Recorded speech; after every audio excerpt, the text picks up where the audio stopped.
कि merit list आ गई। अब चॉइस फिलिंग करने की गई। चॉइस फिलिंग करने से पहले अपन देख लो चॉइस फिलिंग के लिए अपने पास दिन कितने हैं। चॉइस फिलिंग में अपने पास दिन है 27 तारीख से लेकर 30 तारीख, यानी 4 दिन का दिन दिया गया है। चॉइस फिलिंग करने के बाद ही अपन को सीट अलॉटमेंट होगा।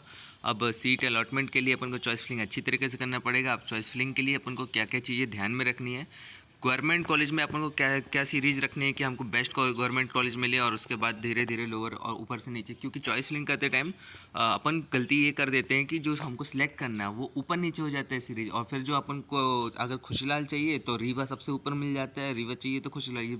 ये चीज़ें कन्फ्यूज़न होती है, मेरे टाइम पर हुई थी कई लोगों को। तो मैं नहीं चाहता कि तुम लोगों के साथ भी ये प्रॉब्लम हो। तो उससे पहले तो अपन रूल बुक भी देख लेंगे कि रूल बुक के अनुसार क्या क्या अपन को सावधानी रखनी है। रूल बुक के हिसाब से स्टेप बाय स्टेप क्या इसने बोल रखा है कि फर्स्ट राउंड में अपन को कैसे देखो, द्वितीय चरण की काउंसलिंग, प्रथम चरण की काउंसलिंग की सारी स्टेप बाय स्टेप बता रखा है। तो उससे पहले चैनल को सब्सक्राइब कर लो और लाइक ज़रूर कर लेना मोटिवेशन के लिए मेरे लिए।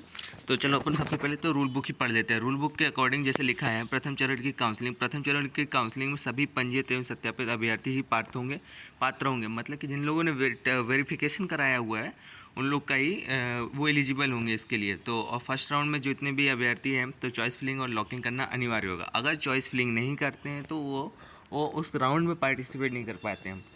और भूले बस अगर गलती से किसी का चॉइस फिलिंग नहीं हो पाता वो सेकंड राउंड में पार्टिसिपेट कर सकता है, ऐसी कोई बड़ी बात नहीं है। लेकिन फर्स्ट राउंड में ही पार्टिसिपेट कर लो, अपने आप को टेस्ट कर लो कि अपन लोग कहाँ पर है, कौन सी प्लेस पे खड़े हुए हैं, तो उसके लिए होता है। तो थर्ड पॉइंट है, निर्धारित समय सारणी में आवंटित ऑनलाइन आवंटन आदेश जारी किया जाएगा। मतलब कि जो अपना रिजल्ट आएगा, रिजल्ट अपन को 30 तारीख तक, जैसे चॉइस फिलिंग है, चॉइस फिलिंग के बाद 27, 28, 29, 30, तो जो नेक्स्ट सीट आवंटन के बारे में बता रखा है 4 तारीख को, इनको 3 से 4 दिन लग जाएगा सीट वो प्रिपरेशन करने में, PDF बनाने में। तो शायद उसके लिए 4 दिन बाद किया जाएगा। और जैसे ही रिज़ल्ट आ जाता है तो ये रिज़ल्ट के बाद की पॉइंट लिखा है, चौथा पॉइंट, कि उसमें 2 ऑप्शन मिलेंगे कि अपन को जैसा भी जो भी कॉलेज अलॉट होगा, नहीं होगा तो कोई बात नहीं, अगर कोई कॉलेज अलॉट होगा तो अपने पास 2 ऑप्शन होगा, एक सेटिस्फाइड का और एक होगा आउट फॉर अपग्रेडेशन। तो सेटिस्फाइड का मतलब ये होता है कि अपन उस कॉलेज से खुश हैं, उस कॉलेज में अपन को एडमिशन लेना है। और आउट फॉर अपग्रेडेशन का मतलब ये होता है कि अपन उस कॉलेज से खुश नहीं हैं लेकिन हमको दूसरा कॉलेज चाहिए। वो कॉलेज हमारे हाथ में होते हुए हम दूसरे कॉलेज को ले सकते हैं। अगर दूसरा कॉलेज मिला तो वो कॉलेज हमारा पिछला वाला चले जाएगा, नया कॉलेज मिलेगा। और अगर नया कॉलेज नहीं मिल पाता तो वो वाला कॉलेज अपने हाथ में रहेगा। तो ये सबसे बेस्ट ऑप्शन होता है अगर हमें अपग्रेड करना होता है तो पांचवा पॉइंट ये है कि सेटिस्फाइड का ऑप्शन। तो ये चीज़ें मैंने आपको समझा दी ये क्या है और चॉइस फिलिंग हमें कैसे करनी है। गवर्नमेंट कॉलेज के लिए बता देता हूँ क्योंकि गवर्नमेंट कॉलेज सबसे आसान होता है तेरी समझने के लिए। हमारी स्टेप जो है पूरी हो चुकी है लगभग। अपन कहाँ पे पहुँच चुके हैं, ये कैंडिडेट का प्रोफाइल अपना क्रिएट हो चुका है, रजिस्ट्रेशन हो चुका है, डॉक्यूमेंट वेरिफिकेशन हो चुका है। चॉइस फिलिंग एंड लॉकिंग अपन करने के बाद अलॉटमेंट लेटर लेंगे और रिपोर्टिंग एट इंस्टीट्यूट देखेंगे। तो इंस्टीट्यूट में अपन रिपोर्टिंग करने से पहले अपन को चॉइस फिलिंग के बाद अपन को अलॉट भी तो होना चाहिए। तो अलॉट होने के लिए अपन देखो इस लाइन से देखते सीरीज। तो मेरे हिसाब से क्या कट ऑफ के हिसाब से मैं बताता हूँ कि जैसे फर्स्ट नंबर पर लिखा पंडित खुशीलाल, ये अपने हिसाब से इन्होंने बता ही दिया कि नंबर 1 पे ही खुशीलाल। तो सबसे पहले मेरे हिसाब से खुशीलाल तुम लोग भरना, क्योंकि Khushilal is the best college for BAMS। Government से अगर कोई करना चाह रहा है तो खुशीलाल सबसे बेस्ट है। खुशीलाल के बाद है अपना ग्वालियर नहीं, उज्जैन एंड इंदौर।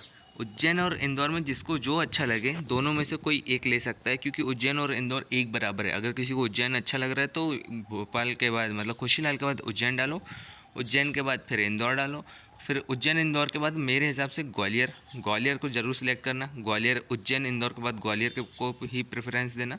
ग्वालियर के बाद जबलपुर और जबलपुर के बाद रीवा और बुरहानपुर में ये होता है कि लोग रीवा को पिछली बार सबसे ज़्यादा पसंद किया गया था और बुरहानपुर से ज़्यादा रीवा को पसंद किया गया। तो रीवा का कट ऑफ बुरहानपुर से ज़्यादा गया था, तो बुरहानपुर को सबसे लास्ट में रख सकते हो। लेकिन जिसके आसपास ये कॉलेज पढ़ रहा है बुरहानपुर, तो बुरहानपुर ले सकते हैं। अपने कॉलेज के आसपास का देखो, मतलब अपने घर के आसपास का देखो कौन सा कॉलेज पास पड़ता है उस हिसाब से। लेकिन अगर नंबर बहुत अच्छे हैं तो खुशीलाल को लेने की सबसे ज़्यादा कोशिश करो।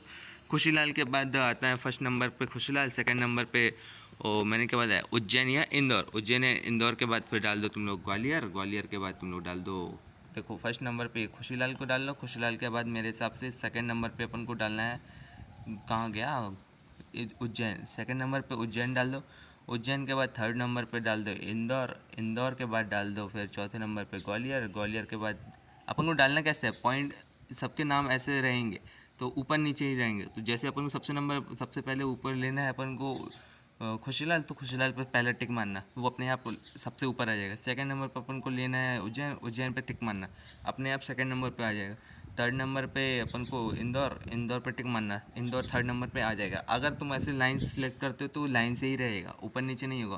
क्योंकि काउंसलिंग प्रोसेस में ऐसा होता है कि जैसे कि अपन लोग नॉर्मल चीज़ें अपन सिलेक्ट करते हैं तो वो साइड में आ जाती है, क्योंकि अपन जो जैसे मैंने ये कॉलेज का ये पॉइंट बना दिए हैं कुछ, ये पॉइंट के हिसाब से अगर अपन देखें तो जैसे अपन को कॉलेज अलॉट होगा तो सबसे पहले अपने अगर उतने मार्क हैं, इतने मार्क हैं अगर अपने, तो इस मार्किंग के हिसाब से अपन को ये कॉलेज दे देगा। अगर ये चीज़ नहीं है अपने पास, ये इतने मार्क नहीं है अपने पास, तो हो सकता है अपन को इतने मार्क के हिसाब से वो देखे। ये मार्किंग भी अगर अपने पास नहीं है तो हो सकता है ये मार्किंग देखे।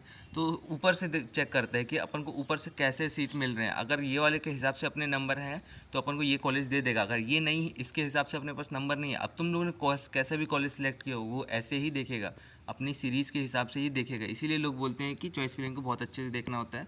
चॉइस फिलिंग के में अगर कोई गलती कर देता है तो उसको कॉलेज भी बिगड़ जाता है। तो सबसे पहले मेरे हिसाब से गवर्नमेंट कॉलेज के लिए खुशीलाल ऊपर रखना, उज्जैन, इंदौर, ग्वालियर, फिर जबलपुर, रीवा, बुरहानपुर, बुरहानपुर का ऐसा हिसाब से तुम लोग रख सकते हो। और भी जानकारी चाहिए प्राइवेट कॉलेज के बारे में अगर जैसे कुछ होता है तो उसके लिए अलग से वीडियो बना दूंगा, तुम लोग कमेंट करके बता देना। चैनल को सब्सक्राइब करना ना भूलना और लाइक करके ज़रूर बताना। Take care, bye bye.